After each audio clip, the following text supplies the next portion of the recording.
What's going on, guys? Another car solo episode.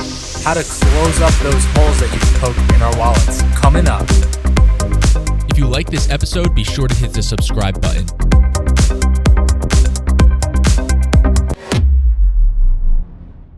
It's your friend Jonathan, and on today's episode, I'm going to talk to you about a short and sweet topic, which is recurring revenue. What do I mean recurring revenue? When I did door-to-door, when I was in particularly affluent neighborhoods, I did door-to-door for close to 3 years, by the way. I started to recognize that this isn't all there is to life. I will get something out of this, regardless of it if it is an actual sale for the job, the reason that I was out there. And so I would have conversations, I would network, I would learn from people in particularly affluent neighborhoods. When I would get the homeowner to answer the door, I would learn from them and I would try to ask them questions. One of the biggest tips that I would get from people who, it would happen on rare occasion, but sometimes you'd end up having a good conversation for 30 minutes to an hour on someone's front porch, on their doorstep. And I got to tell you, what an amazing experience it is to learn from people at their own house. And something I learned was recurring revenue. One of the questions you want to ask people is, when you're in business, is how can we set up a model that has recurring revenue? How can we work together on a recurring basis? That was a recurring theme, was recurring revenue. Get into a business that you can sign people up where your revenue is recurring. On a subscription model is a very good business model, but it isn't good if you're signed up for the subscription. Coming at it from an angle of complete certainty, clarity, and control, I think a lot of confusion, pressure, and noise is coming from the idea or the fact that many of us don't know why or where our money goes so quickly. Whether we own a business, however we end up getting paid, many of us are still operating from a broken operating system when it comes to finances. And I'm saying this as much for myself, if not more than others, because I understand that I'm not where I need to be. And so I need to be changing things, learning from. If you find that your money seems to be getting stored in a wallet or a bank account that has holes poked in it, let me draw a word picture for you. Imagine you're holding, and I'm coming up with this, I want to think I'm coming up with this on the spot. Subscriptions are like poking holes in your wallet. Yes, you can sign up, and it hit me because Spotify was playing commercial after commercial in a row, and they didn't used to do. They used to have maybe one commercial per 45 minutes, maybe a half an hour, and the commercial was very short.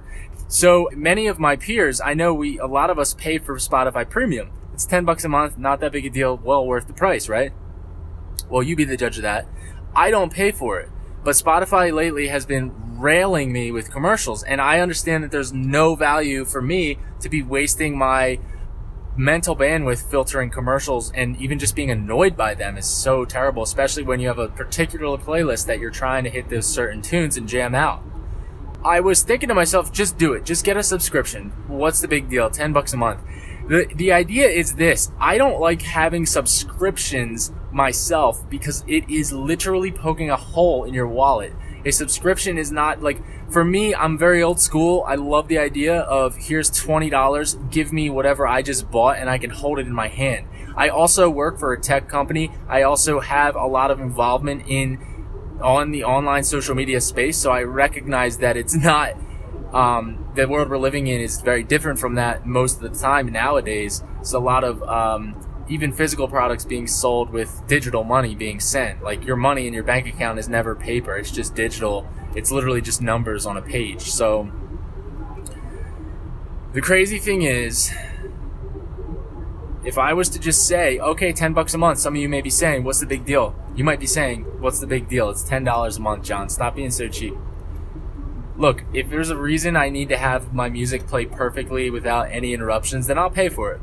But in terms of just the day-to-day luxury of having that access, there's so much more cost involved with that. Because when you submit to making that decision, I don't look at it like, oh, you're submitting to Spotify, but you kind of are, because you're saying, what you're doing is you're submitting to the idea that it's only $10 a month, right? So you're justifying that money being spent, which is fine. I'm not judging you if you do that. I'm saying, for me, subscriptions are so dangerous because it's recurring. It's not like one time you buy it, now it's yours. And that's like for me with the new smartphones since the last 3, 4, 5 years, where now you lease $1,000 iPhone or smartphone is ridiculous to me. I'd rather spend $500 on the spot, pay cash for a phone, because I want to try out Google Fi. The main recap for this episode was this.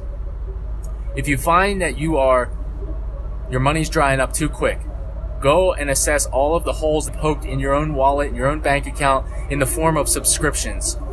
Go ahead and cancel any of the subscriptions that you're not really using, and any that you don't think you need to afford if it's just an absolute luxury, like Amazon Prime, right? Like if you're using Prime just to get free 2-day shipping because you don't want to wait 4 days, consider canceling Amazon Prime. If you're using Prime and you're using all of the features and you're getting crazy discounts for everything you buy and you only use Amazon Prime, I would stick with it. Subscriptions are so powerful, and that's why businesses like Amazon, a lot of these businesses have a subscription model implemented, and it's only one small snippet of their business at this point because there's multiple, I don't know if the word is conglomerates, but cancel any subscriptions that you have. Maybe you have an old Netflix. Go ahead and just contact your sister, your brother, and look, I'm not into mooching. I think you should support yourself. So if you really use Netflix, keep your subscription, but go through, because honestly, there's so many subscriptions now that millennials are being suckered into. You got things like HelloFresh, Freshly, people delivering meals to you. Then you got subscriptions to other things that promise to give you a discount if you stay signed up with them.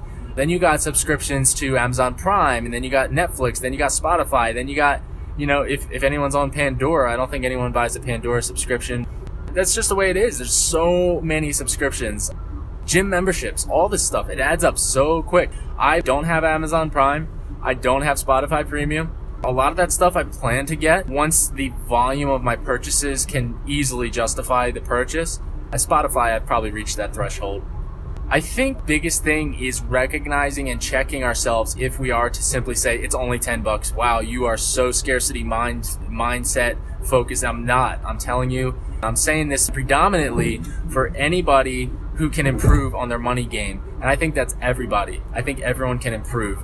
If it really is helpful to you to have subscriptions, for me right now, it reminds me of this. If I'm willing to poke a $10 per month hole in my bank account so I can have non-interrupted Spotify in my car, what's going to be next? Do you understand what I'm saying? What's going to be the next thing? So I look at it like that. I appreciate you bearing with this audio recording, as I know it's not perfect. I am in the car right now. I appreciate your dedicated listening. To all the new listeners, welcome to the show. It's awesome to have you here. I'm glad you're here. I made this show for you, so I thank you for listening. If any of this resonated with you, it was made for you particularly. I kid you not, because the show is growing. It is still very small compared especially to what it will be one day. So I thank you for all of you who are our early listeners, and thank you so much for sharing it. It really does mean the world to me. I don't express it enough, but if I express it any more than I do, I think it may be easy to confuse it as insincere. But it really is a show fueled by the listenership, and that's a fact. I mean, I don't make any money off of this yet. There has been an incredible ROI in form of social capital, in form of just a great talking piece, and I love it. I absolutely am in love with it. I'm not stopping anytime soon. There's a lot of great podcasts out there that stop after 20 episodes. We're already well past 100 episodes, and we're skyrocketing well past it. That's just the beginning. So to you, I say thank you. I appreciate it again. Look for more incredible interviews coming out. Have an amazing weekend. I hope you have a lot of laughter. Enjoy yourself. Don't take life too seriously. Take a step back, get an aerial view of your settings in each setting you're in this weekend. Be present, press in, be intentional, take deep breaths, and live wide open. Godspeed. Fearless.